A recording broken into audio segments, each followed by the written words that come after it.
Allora, abbiamo ancora poco tempo a disposizione, in realtà parecchie cose da affrontare, ma rapidamente, prima di passare al PSR che è un altro muro, la vendita diretta tramite app per cellulari. Sì, parte sempre appunto da quel nodo che dicevo prima, ovvero che una delle modalità con le quali è possibile garantire un po' di redditività alle aziende è quella di raggiungere il consumatore finale. Esatto. Per raggiungere il consumatore finale noi, come anche altre organizzazioni sindacali, abbiamo organizzato i mercatini all'interno del territorio, dove alcune aziende hanno avuto la possibilità di andare e hanno avuto anche delle soddisfazioni nell'andare a vendere direttamente il proprio prodotto. Ci poniamo un ragionamento che riguardi anche altre aziende per dare la possibilità di raggiungere il consumatore finale. Allora, abbiamo visto che per esempio le applicazioni dei cellulari, le tendenze insomma diciamo generali sono quelle di spostamento della vendita anche attraverso l'online. L'online si può fare attraverso il sito internet oppure attraverso un'applicazione per il telefonino.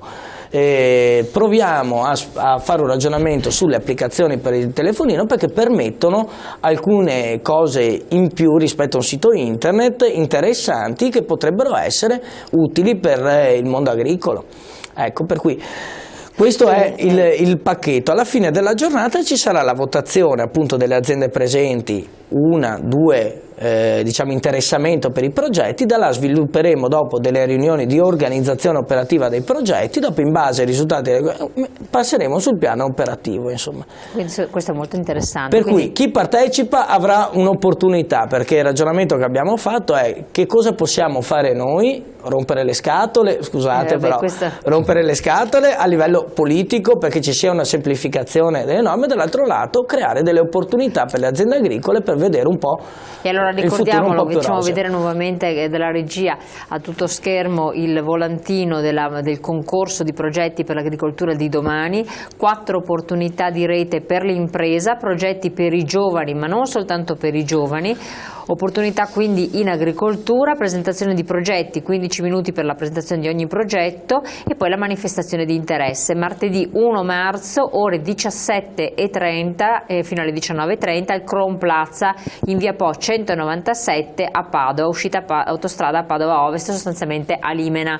Un'opportunità aperta a tutti chi si dedica al settore agricolo. Abbiamo qualche minuto a disposizione. Riprendiamo il discorso delle app, esatto. A testimonianza che quello che Luca ha voluto focalizzare è perché anche ultimamente tutti conosciamo Amazon, la vendita online di prodotti, che addirittura loro come struttura vorrebbero avvicinarsi alla distribuzione anche di prodotti alimentari. Però sapete bene che per i prodotti alimentari ci sono delle regole e per dire serve la catena del freddo su determinati prodotti, c'è un tempo di deterioramento, quindi è un prodotto un po' delicato. Noi vogliamo fare Amazon, magari fare un tentativo magari nel territorio della nostra area, in questo caso di Padova o di qualche provincia limitrofa, per poi vedere se si potrà ampliare anche a un territorio più vasto di quello che noi all'inizio vorremmo provare a mettere in gioco dal punto di vista della commercializzazione dei nostri prodotti. L'altro muro di cui parlavamo, che è di difficile accesso perché il PSR pone dei limiti. Il PSR adesso a gennaio, quando ha lasciato deliberato dal BUR un paio di azioni, la 411, cioè l'insediamento dei giovani, che non è di facile accesso. Diciamo che l'asticella che è stata posta ha un limite talmente alto che oggi, se uno non ha una laurea in agraria o un diploma in agraria e focalizza determinate scelte che le istituzioni hanno voluto imporre per raggiungere un punteggio di partenza, credo che non è facile con questo del 2016, perché si devono raggiungere dai 56 ai 60 punti e non è di poco conto un punteggio di questo tipo con le statistiche del PSR che loro hanno voluto mettere in gioco.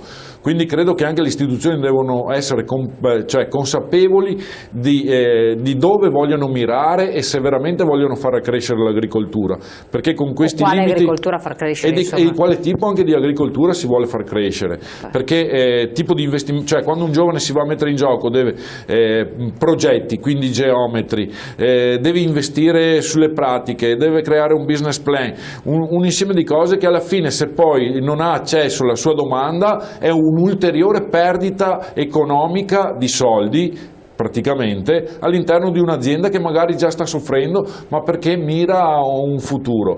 Piuttosto le istituzioni in questo ultimo periodo, credo che anche la Regione e la nostra struttura periferica di Avepa è giusto che invece liquidino i nostri agricoltori, perché voglio ricordare che nella Regione Veneto ancora oggi 25.000 domande di PAC, di politica agricola comune, quindi di soldi in cui gli agricoltori sono in attesa di ricevere e non hanno ancora pervenuto, e le difficoltà oggi si stanno presentando veramente gravi all'interno delle nostre aziende agricole. Aspettate dei soldi di conseguenza che non sono ancora arrivati.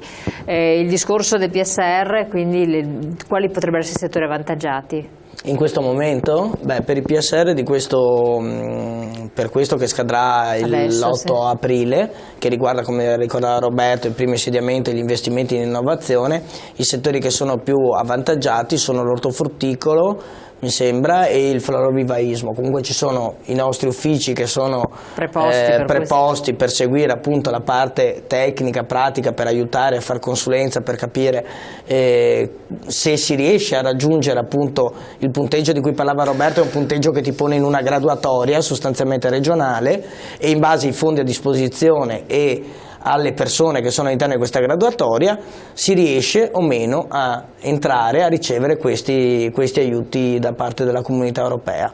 I fondi invece regionali che sono usciti, sempre come si fa a capire se si rientra o meno? Bisogna leggersi i bandi? Ci sono i bandi a disposizione, appunto nei bandi vengono chiariti i punteggi che vengono assegnati all'azienda agricola, che dipendono appunto da un dato soggettivo, la laurea in agraria che diceva prima, la tipologia di azienda agricola, l'estensione dell'azienda agricola, la tipologia di investimento che viene fatta. In base a queste caratteristiche qua ci sono una serie di punteggi, sommati punteggi ti posizioni in un punto della graduatoria, che dipende poi da quante altre domande vengono presentate dai fondi a disposizione, e in base alla posizione in cui sei nella graduatoria ricevi o meno il finanziamento. Qui però prima devi fare il progetto. Certo. E devi fare il progetto, devi presentare, nel caso di investimenti parliamo, però nel caso di primo insediamento invece è un po' più semplificato. Perfetto, grazie ai due presidenti dei giovani e della CIA di Padova, in bocca al lupo. Ricordiamo ancora la data di martedì 1 marzo 17:30 Crown Plaza di Padova Limena, per questa occasione, per capirne qualche cosa in più, per vedere delle opportunità dove l'aggregazione potrebbe essere la chiave di volta per attuare dei progetti molto importanti in agricoltura per giovani e non solo. Grazie ancora, buon proseguimento, noi ci vediamo presto.